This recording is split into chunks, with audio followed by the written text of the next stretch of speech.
marka hore ku soo dhawaada wararka BBC-da iyo Cabdixaafid Caawil Ismaaciil. mahadsanid aadan Salamiin. isqabqabsi dhinaca nidaamka ah ayaa baajiyey kulan gaar ah oo ay yeelanayeen hoggaanka xisbiga ANC-du waxa ay dooranayaan hoggaan bedela madaxweyne Jacob Zuma oo jagada ka degaya. hoggaanka sare ee xisbiga ayaa ayiday amaro ay maxkamadii qaar ka mida wafdiga kaga mamnuucdeen inay ka soo qayb galaan shirka xisbiga iyadoo lagu eedeeyey in loo doortay si sharciga aan waafaqsanayn.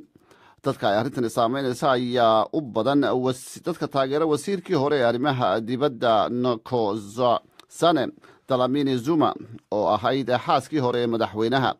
waxa ay ka mid tahay murashaxiinta ugu tunka weyn ee tartamaya waxaa isaguna ka mid a dadka ku jira tartanka Cyril Ramaphosa oo ah madaxweyne ku-xigeenka dalka. isla koonfur afrika madaxweyne Jacob Zuma ayaa ardayda faqiirka ah iyo ardayda waalidkoodu mushaharka yar ay qaataan ugu ballan qaaday inuu si buuxda looga caawin doono waxbarashada sare laga bilaabo sanadka dambe. 90% dhalinyarada ayaa xaq u yeelanaysa taageeradan. madaxweyne waxa uu sheegay in ardaydaasi lagu caawin doono gulno aan ahayn amaah, laakiin faahfaahin kama uu bixin qaabka wax loo siin doono. fiiga ardayda laga qaado ee waxbarashada ayaa ahaa mowduuc aad u saameeyey madaxweyne Zuma iyadoo ay dibadbaxyo badan oo ardaydu ka dhigeen goobaha waxbarashada iyagoo dalbanaya waxbarasho bilaasha. mas-uuliyiinta isbahaysiga cusub ee dalka Austria ayaa la kulmay madaxweyne Alexander Van der Bellen kadib markii ay gaadheen heshiis waddanka ka dhigaya dalka keliya ee wadamada Yurubta galbeed ay koox xagjiriya awood ku haysato. dowladda waxaa madax u noqonaya xisbiga conservative-ka laakiin jagooyin badan oo muhiim ah ayaa loo dhiibayaa xisbiga Freedom Party oo ka soo horjeeda muhaajiriinta. hogaamiyayaasha labada xisbi ayaa jamcihii heshiis gaadhay. Mr. Corris ayaa ku ballan qaaday inuu dhisayo dowladda uu janjeedho dhinaca midowda Yurub halka Hennis Christian Strache oo hogaamiya xisbiga midigta fog ee Freedom Party-gu aanu isagu ku dhiiranayn midowda Yurub. Mr. Corris hogaamiyaha xisbiga conservative-ka ayaa sheegay inay dadku u codeeyeen isbeddel 5 sannadood ee soo socdana uu keeni doono. waxaa muhiim noo ah inaan abuurno nidaam cusub oo siyaasadeed oo aan isula tacaamulayno. waxaanan aaminsannahay inaan ku guulaysanay inaan sidaa yeelno intii uu socday wadaxaajoodkani. hogaamiye ka tirsan ciidamada milatariga Ciraaqna waxa uu BBC-da u sheegay inay ciidamadu bilaabeen howlgallo milatariyo cusub oo ay kaga nadiifinayaan haraagii kooxihii Daacish goobaha buuraleyda ah ee fogfog ee waqooyiga bari ee dalka. ciidamada Ciraaq ee cirka iyo xoogaga qabiilooyinka ayaa qayb ka ah howlgalkan. Ciraaq ayaa toddobaadkii aynu soo dhaafnay ku dhawaaqday inay guul buuxda ka gaadheen la dagaalanka kooxda Daacish, laakiin weli kooxaha jihaadaloosayaasha ah khatartoodii ma ay dhammaanin.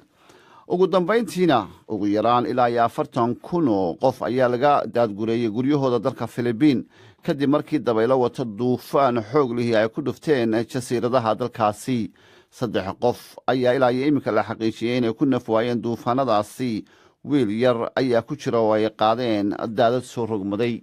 intaasina waxaa ku eg warkii dunida dhegaystayaal aan idinku celiyo aadan maxamed cabdisalamiin. mahadsanid Cabdixaafid Caawil Ismaaciil. halkaad naga dhegaysanaysaan waa London.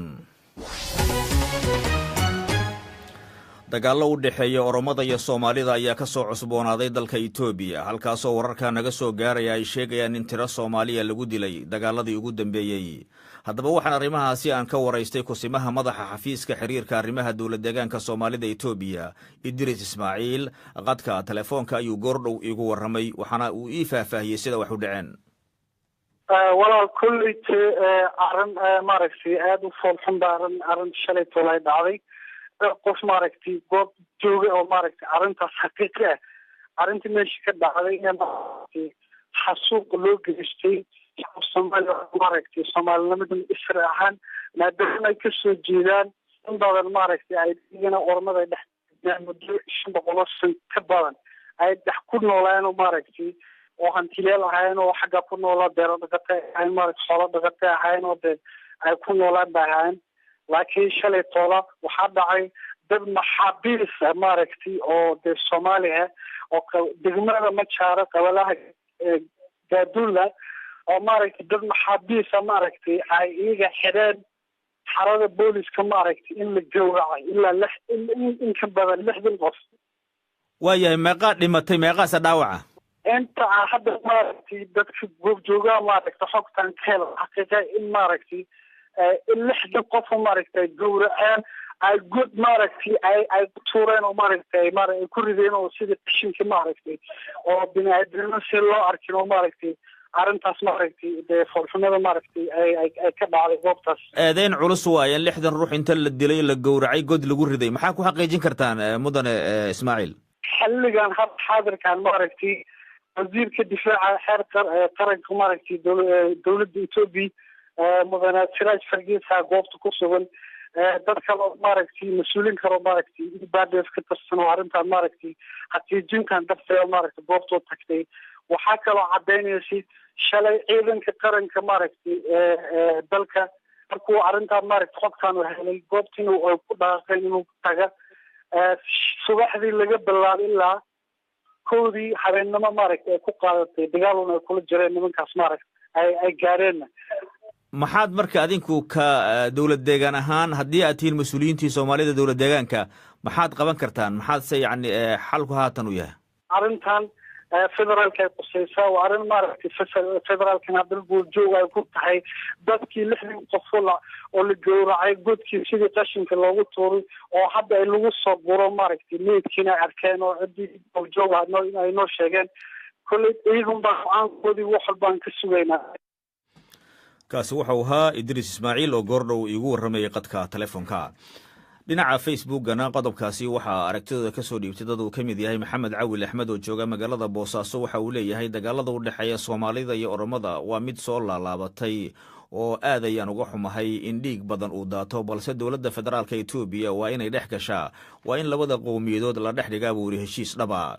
Mawlid Maxamed Samatar oo degan magaalada Hargeysa ayaa waxa uu leeyahay waan ka xumahay dagaalada u dhaxeeya Soomaalida iyo Oromada ee dib u qarxay oo uga qarxay Itoobiya deegaanadaasina waa kuwa soo noqnoqday waxaan ugu baaqayaa buu dhammaan dhinacyadu in ay wada hadlaan dagaal wiil baa ku dhintay wiil kuma dhasho oo ay fahmaan cidda dabada ka raxaysa dagaaladaasi maxamuud warsame oo jooga Gabiley waxa uu leeyahay waan ka xumahay dagaalada soo cusboonaaday ee dhex maray qowmiyadaha Oromada iyo Soomaalida oo ah dad ood wadaaga buu yiri oo aan meelna kala tegaynin dowladda federaalka Itoobiyana waxa la gudboon inay keento xalka dagaalkaasi soo noqnoqday halkaad naga dhageysanaysaan waa London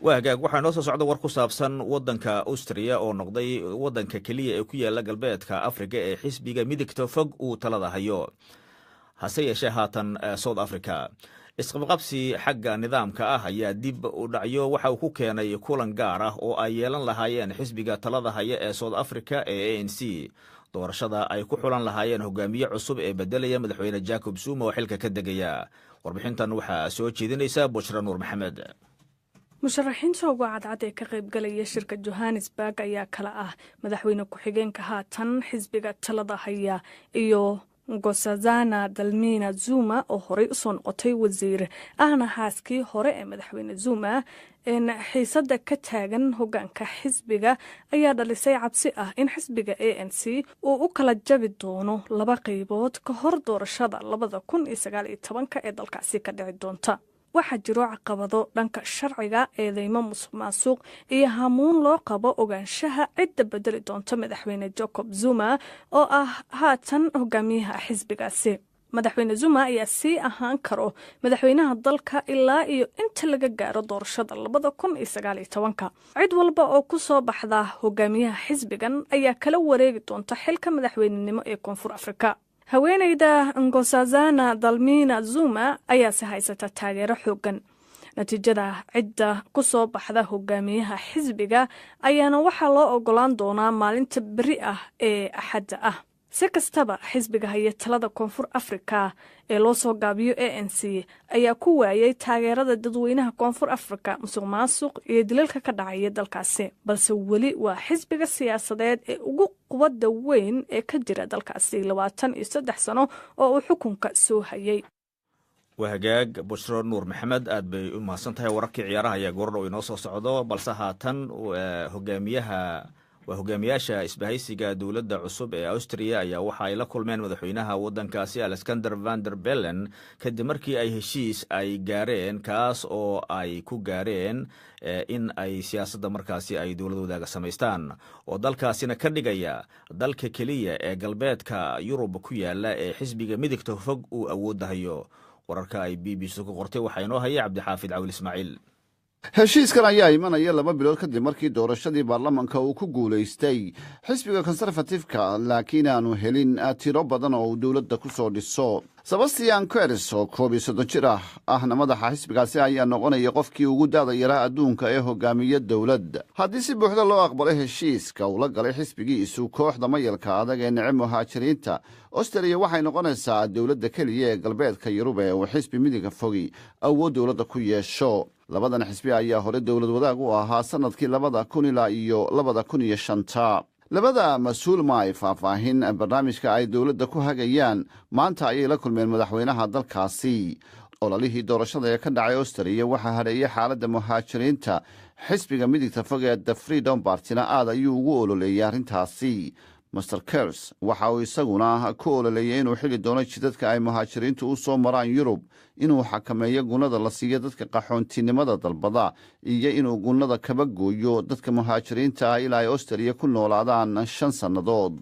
xisbiga The Freedom Party ee midigta fog ayaa ku eedeeyay xisbiga konserfatifka inay ka xadeen manifestadii ololahooda.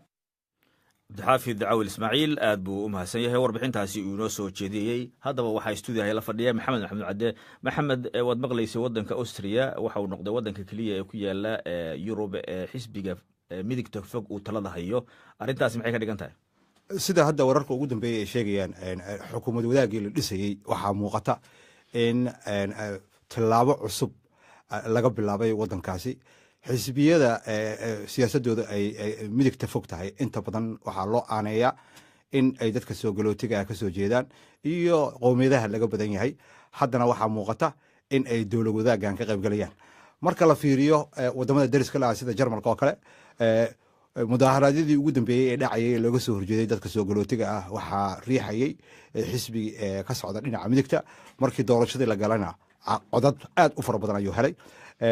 waxaa sidoo kale xusuusannahay doorashadii ka dhacday wadanka Faransiiska in xisbigii midigta ahaa uu doorashada uga qayb galay taageero aan lagu aqoonin uu gaaray.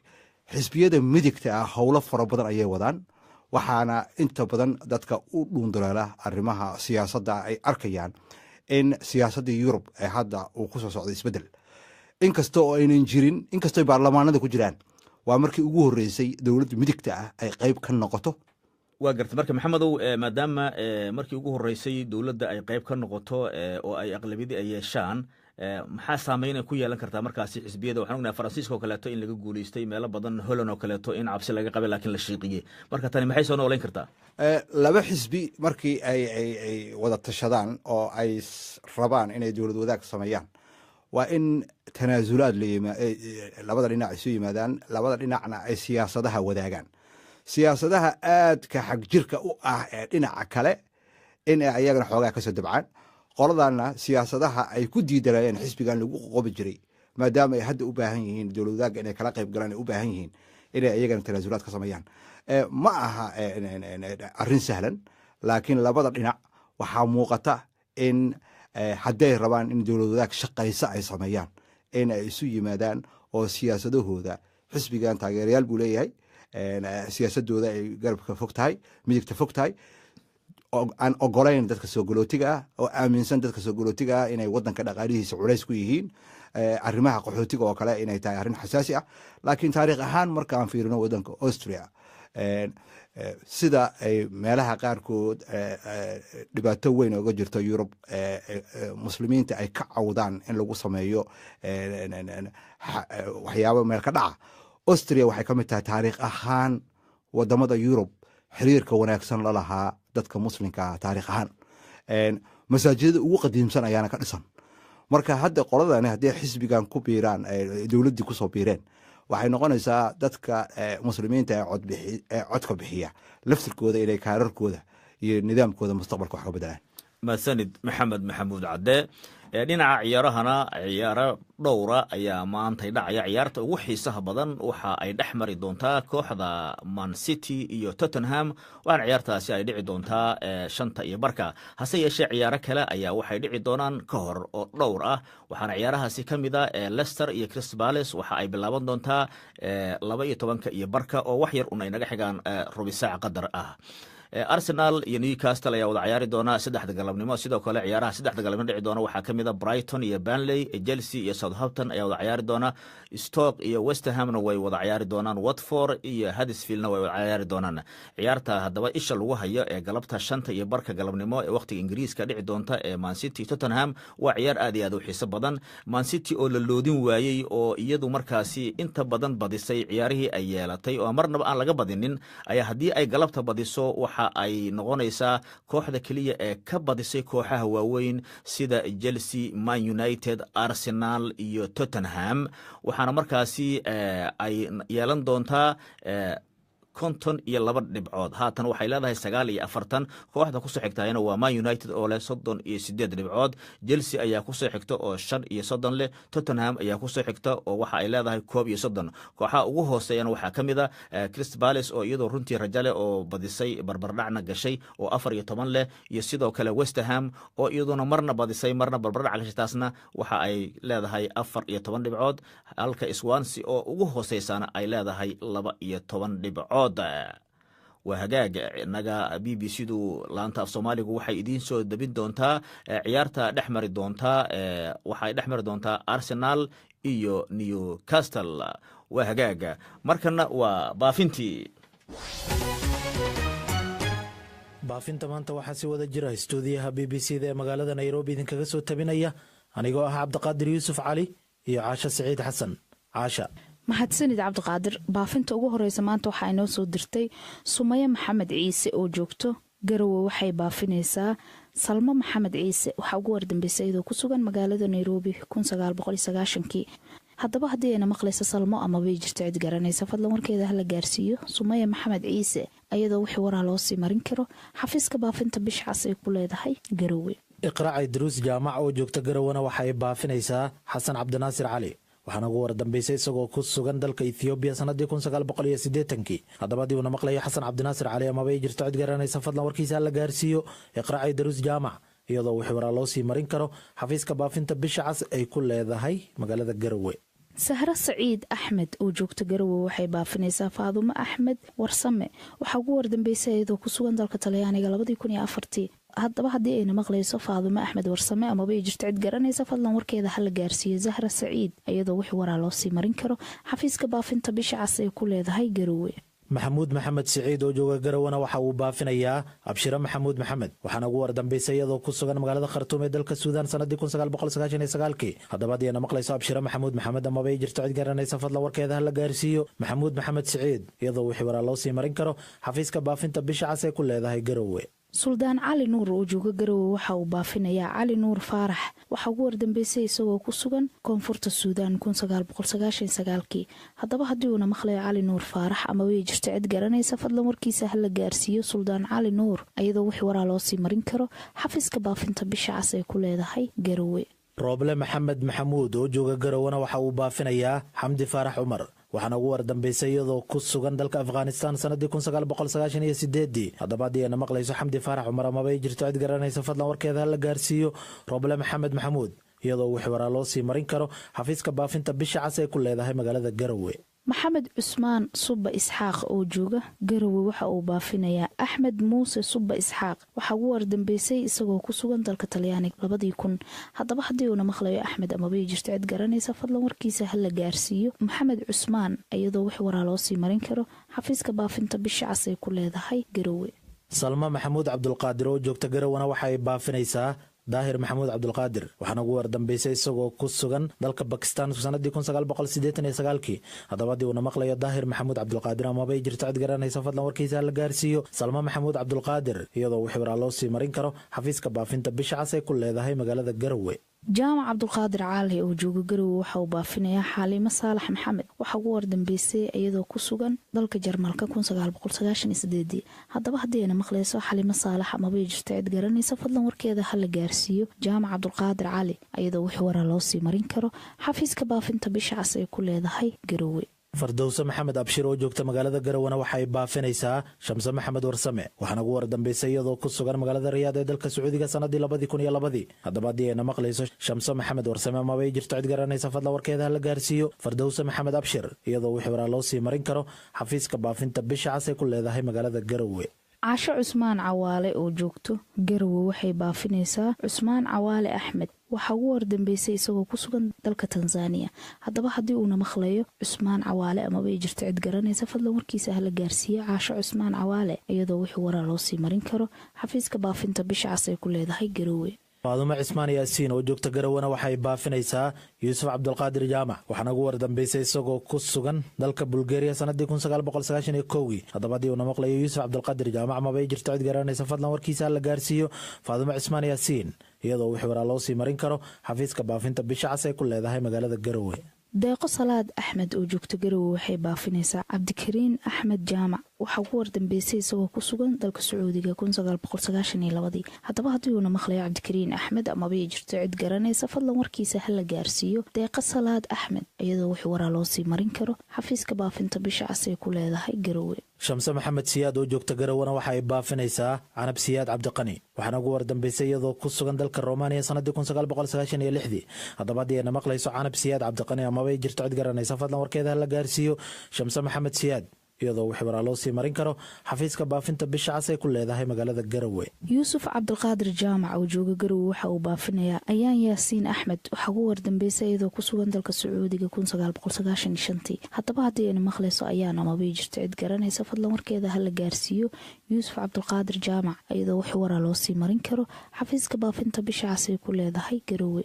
salmaan maxamed saalax oo jooga magaalada garowana waxa uu baafinayaa muscab maxamed saalax waxaana ugu wardambeysay isagoo ku sugan magaalada ankara ee dalka turkiga sanadii 2005 haddaba haddii uuna maqlayo muscab maxamed saalax amabay jirto cid garanaysa fadlan warkiisa hala gaarsiiyo salmaan maxamed saalax iyadoo wixii waraa loo sii marin karo xafiiska baafinta bisha cas ay ku leedahay magaalada garowe.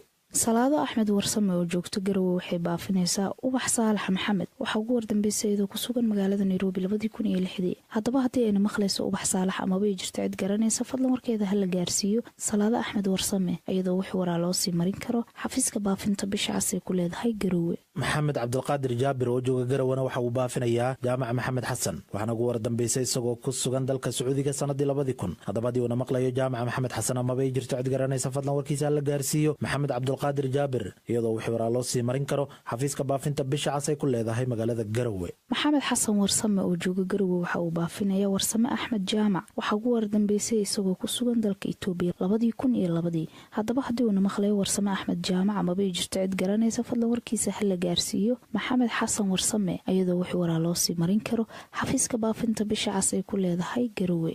fardowse maxamed abshir oo joogta garowana waxay baafinaysaa fayse cabdulaahi muuse waxaana ugu wardambeysay iyadoo ku sugan magaalada sanca ee dalka yemen sanadii 1999 haddaba haddii ayna maqlayso fayse cabdulaahi muuse amabay jirto cid garanaysa fadlan warkeeda hala gaarsiiyo fardowse maxamed abshir iyadoo wixii waraa loo sii marin karo xafiiska baafinta bisha cas ay ku leedahay magaalada garowe. samiiro maxamed jaamac oo joogta garowe waxay baafinaysaa sucaad maxamed jaamac waxaa ugu wardambeysay iyadoo ku sugan dalka Poland 2005 haddaba haddii ayna maqlayso sucaad maxamed jaamac amabay jirto cid garanaysa fadlan warkeeda hala gaarsiiyo samiiro maxamed jaamac iyadoo wixii waraa loo sii marin karo xafiiska baafinta bisha cas ay ku leedahay garowe.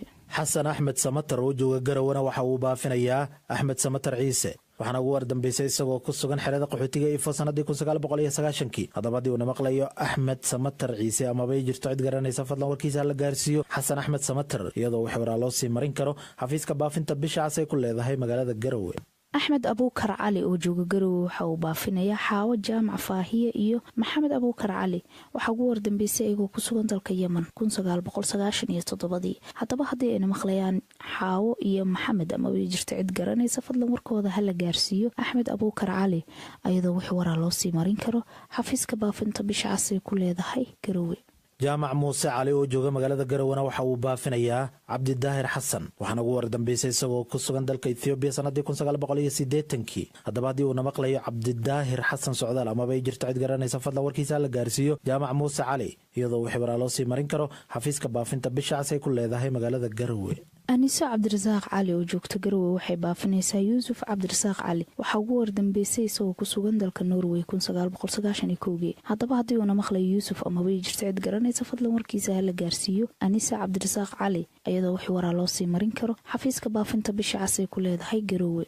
Xalima Cabdulqaadir jaamac oo joogta magaalada Garowana waxay baafinaysaa Xafsa Cali Warsame waxaana ugu wardambeysay iyadoo ku sugan dalka Bulgaria sanadii 1992 haddaba diina maqlayso Xafsa Cali Warsame ama way jirto cid garanaysa fadlan warkeeda la gaarsiiyo Xalima Cabdulqaadir jaamac iyadoo wixii waraa loo sii marin karo xafiiska baafinta bisha cas ay ku leedahay magaalada Garowe. Cabdirasaaq Axmed Warsame oo jooga Garowe waxa uu baafinayaa Faadimo Axmed Warsame waxa ugu wardambeysay isagoo ku sugan dalka Turkiga 1993 haddaba hadii ayna maqlayso Faadimo Axmed Warsame ama bay jirto cid garanaysa fadlan warkeeda la gaarsiiyo Cabdirasaaq Axmed Warsame iyadoo wixii waraa loo sii marin karo xafiiska baafinta bisha cas ay ku leedahay Garowe. Ciise Saciid Cabdiraxmaan oo jooga magaalada Garowana waxa uu baafinayaa Saciid Cabdiraxmaan Muuse waxaana ugu wardambeysay isagoo ku sugan magaalada Mombasa ee dalka Kenya haddaba hadii uu maqlayo Saciid Cabdiraxmaan Muuse ama bay jirto cid garanaysa fadlan warkiisa la gaarsiiyo Ciise Saciid Cabdiraxmaan iyadoo wixii waraa loo sii marin karo xafiiska baafinta bisha cas ay ku leedahay magaalada Garowe.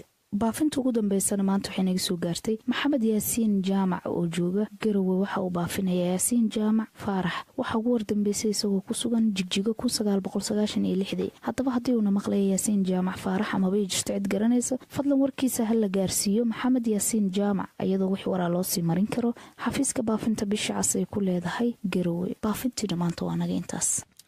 وحكاك بافنتي هدي انتاسو aan kaga gudubno bal markana ee Cabdixaafid aan ka codsado qodobadii wararka ugu darka roona midii labo inuu noo dulmaro. mahadsanid Salamiin isqabqabsi dhinaca nidaamka ayaa baajiye kulan gaar ah oo ay yeelan lahaayeen hoggaanka xisbiga ANC-du waxay dooranayaan hoggaan bedela madaxweyne Jacob Zuma oo jagada banaynaya hoggaanka sare ee xisbiga ayaa yiday amro ay maxkamadda qaar ka mid ah wafdiga kaga mamnuucday inay ka soo qayb galaan shirka xisbiga. madaxweyne Jacob Zuma waxa uu ardayda faqiirka iyo ardayda aanay waalidiintood mushaharka badan qaadan in uu si buuxda looga caawin doono waxbarashada sare laga bilaabo sanadka dambe 90% ayaa dhalinyarada ardayda ah ee dalkaasi xaq u yeelanaysa taageeradan madaxweynuhu si ma uu faahfaahin qaabka ardaydaasi loo taageerayo. madaxweynaha dalka Australia waxa uu ogolaaday in dowlad wadaagii ay soo dhigeen xisbiga midigta fog iyo xisbiga conservative-ku ay hawl gasho tani waxa ay ka dhigaysaa dalka kaliya ee Yurub ta galbeed oo xisbi midig fog oo mayal adag uu awooda wax ku yeesho.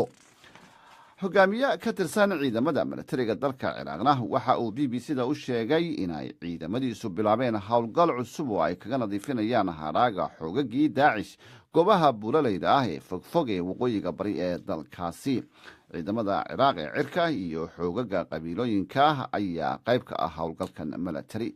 Ciraaq toddobaadkii aynu soo dhaafnay waxa ay ku dhawaaqday inay guul buuxda ka gaadheen dagaalkii ka dhanka ahaa Daacish laakiin weli kooxaha jihaad aloosayaasha ah khatartoodii ma ay dhammaanin. dalka Filibiin ugu yaraan 40,000 oo qof ayaa laga daadgureeyay guryahooda kadib markii dabaylo wata duufaan xoog leh ay ku dhufteen jasiiradaha dalkaasi. 3 qof ayaa ilaa imika la xaqiijiyay inay ku naf waayeen duufaanadaasi iyo daadad soo rogmaday. wiil yarna waxa uu qaaday daadad soo rogmaday oo ay duufaanadu kalifeen. Salamiin Cabdixaafid Cawil Ismaaciil aad iyo aad baad mahadsan tahay. guud ahaan barnaamijkii oo isku soo dabaraday Maxamed Axmed Cadde anigoo aadan Salamiin aan idiin soo jeedinay warkan Cabdixaafid oo inoo akhrinayay tan iyo kulanti dambe waxaan idinkaga tegaynaa sidaas iyo nabadgelyo.